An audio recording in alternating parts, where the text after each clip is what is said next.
Salut à tous, après Harlan Coben le mois dernier, on continue sur notre lancée internationale. Ce mois-ci, nous avons rencontré les 4 acteurs principaux de L'Arme Fatale. La data envahit notre sommaire avec un retour rapide sur les ateliers de TF1 Publicité à la scène musicale. Et David Garbous de Fleury-Michon nous explique sa démarche de ciblage en GRP Data sur TF1. Bienvenue dans Brushing.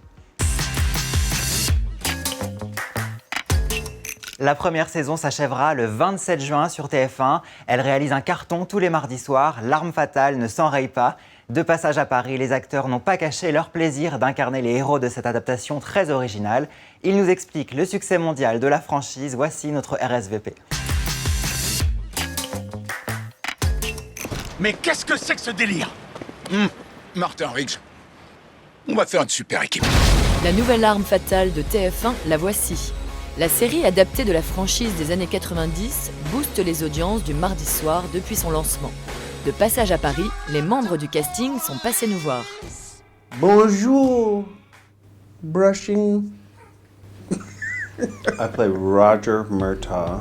He's a detective. J'interprète Roger Murtaugh, un détective à la crime de Los Angeles. C'est un mari très affectueux.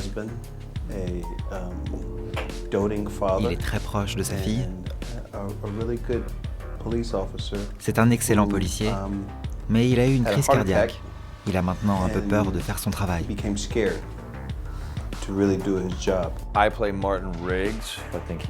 Je joue Martin Riggs, un homme brisé qui essaye de canaliser toute sa rage et son désarroi dans son travail.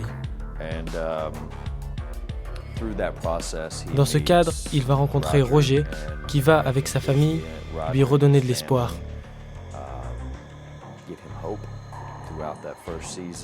Tout au long de cette première saison, on assiste au parcours de ces deux personnages qui se découvrent l'un et l'autre. Ces deux opposés vont se réunir et finir par ne faire qu'un. J'interprète Maureen Cahill, la psychologue de Riggs. Son rôle est de le maintenir aussi équilibré que possible. Mais on va découvrir qu'elle est elle aussi bien plus complexe qu'elle n'en a l'air. J'adore jouer Cahill parce qu'elle est extrêmement forte tout en étant sympathique et intelligente. Je joue Trish Murtaugh, une avocate de la défense qui est aussi une mère et une femme aimante. J'aime bien l'appeler la Michelle Obama de la télévision. Elle évoque exactement ce que Trish est, une femme forte, déterminée et pleine d'amour. Meilleur lancement pour une série US depuis 2015. Une saison 2 déjà signée aux États-Unis. L'Arme Fatale touche parfaitement ses cibles. Ses secrets, une réinterprétation complète des films, un savoureux mélange des genres et la magie de la good chemistry. Les films, que j'adore, sont géniaux mais datés. Et je pense que notre version de L'Arme Fatale est moderne et elle se doit de l'être. Les personnages féminins ont vraiment été développés. Ça montre combien la société a changé. Mettez un groupe d'artistes en face de la Tour Eiffel. Vous ne voulez pas que leurs peintures soient toutes identiques. Vous voulez leur interprétation de ce monument. Eh bien, c'est tout l'enjeu de la série. Nous tenions vraiment à ne pas copier ce que les films proposaient, simplement améliorer le matériau de base. Nous proposons un regard neuf. L'humour s'appuie sur les personnages. Il ne repose pas juste sur quelques plaisanteries. Nous deux, on n'est jamais d'accord, on est à l'exact opposé. Une comédie portée par ces personnages est toujours meilleure qu'une simple succession de blagues. Les blagues passent, l'alchimie reste. C'est ce qu'on appelle chez nous la dramédie, car le show cumule vraiment différents genres. Il y a de l'action, du drame, il y a de l'émotion et aussi de la comédie. C'est cette combinaison qui rend le tout si spécial. Je pense que c'est ce qui fait la beauté de la série. Il y a de l'action, ce qui est vraiment agréable à regarder. Mais on trouve aussi beaucoup d'émotions et de larmes. C'est aussi ce qui explique le succès du show dans le monde. On peut tous s'identifier, c'est magnifique. Chaque téléspectateur peut être touché par la série et par les personnages. La coupure pub de The Voice du samedi 27 mai était composée à 100% de spots musicaux. Cet écran événementiel nommé Broadway a été lancé en direct et a cappella par Nikos Aliagas. Deezer, Oasis, Le Sieur, SNCF, Citia, Haribo, Coca-Cola, Kenzo, Carte Noire, Benedicta, Guerlain et Citroën étaient au rendez-vous de ce dispositif inédit qui favorise l'engagement des téléspectateurs et crée un lien unique entre le programme et les marques. À tout de suite. Retenez ces 3 lettres, EBX, les initiales d'une toute nouvelle régie, European Broadcaster Exchange. Créée par TF1, ProSiebenSat et Mediaset, elle propose aux annonceurs des campagnes en programmatique à l'échelle européenne grâce aux inventaires vidéo des 3 groupes médias, avec la garantie d'un environnement premium et 100% brand safe, bien sûr. Le détail de cette annonce est disponible sur tf1pub.fr.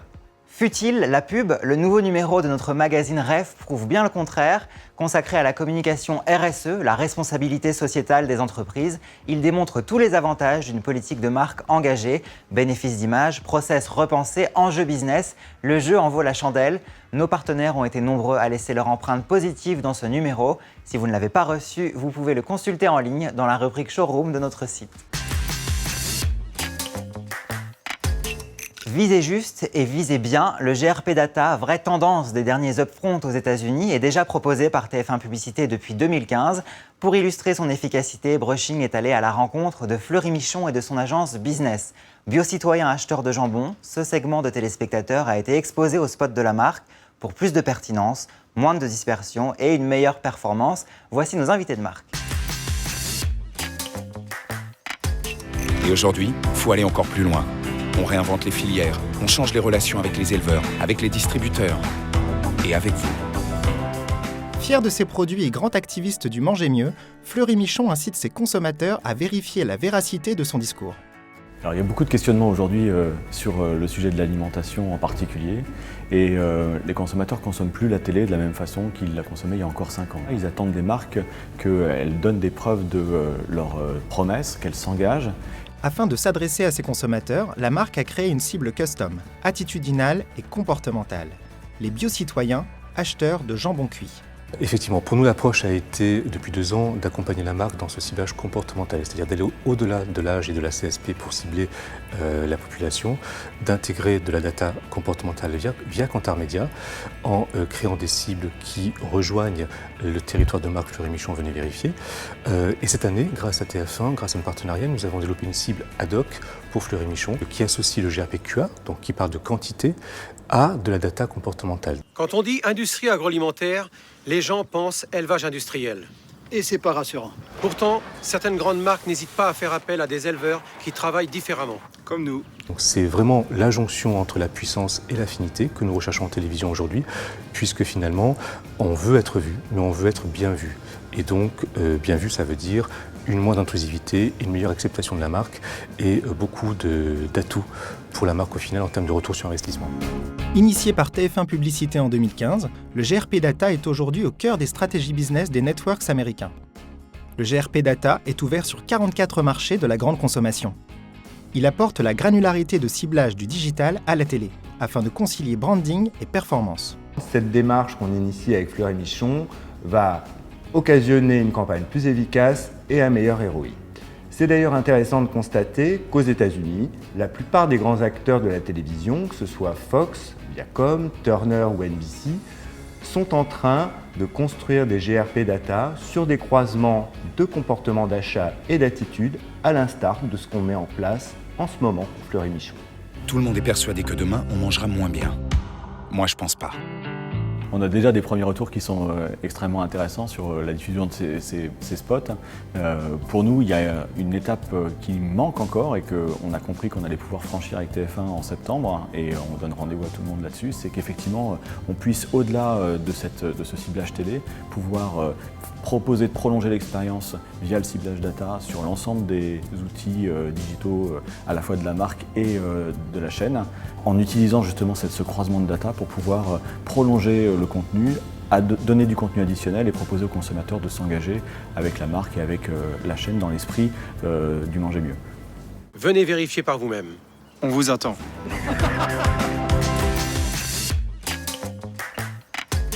Lundi 12 juin, 300 annonceurs et agences étaient au rendez-vous des ateliers de TF1 Pub à la scène musicale.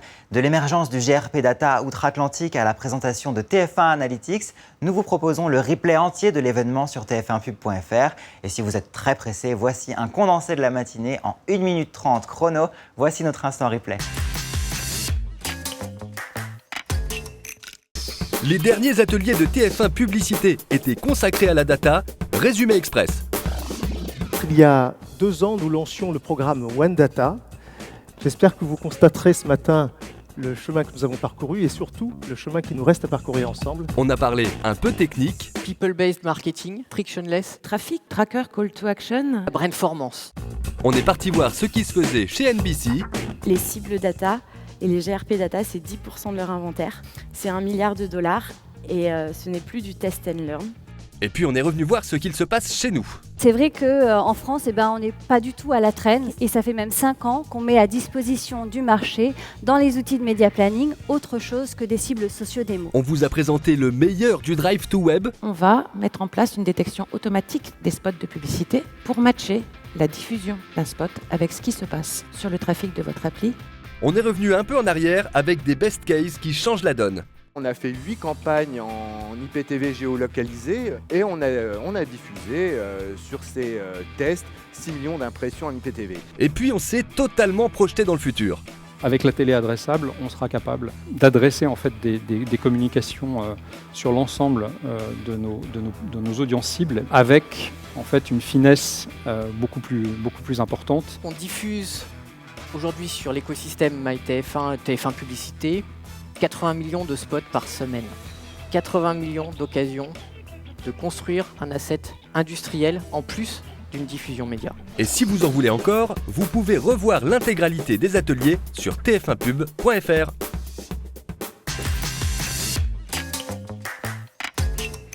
Merci de nous suivre, on garde les juliettistes avec nous. Le mois prochain, Brushing vous emmène faire un tour au Cannes Lions, un numéro exceptionnel tourné sur place à la rencontre des journalistes et de talents digitaux. Je ne vous en dis pas plus, la playlist est lancée. Belle journée ou belle soirée au choix, salut.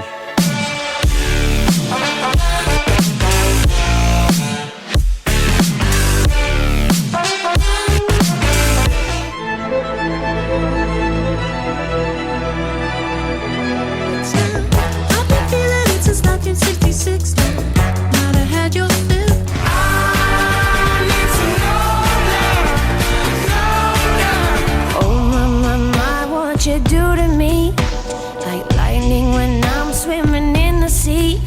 From the very first time we loved, from the very first time we touched, walking on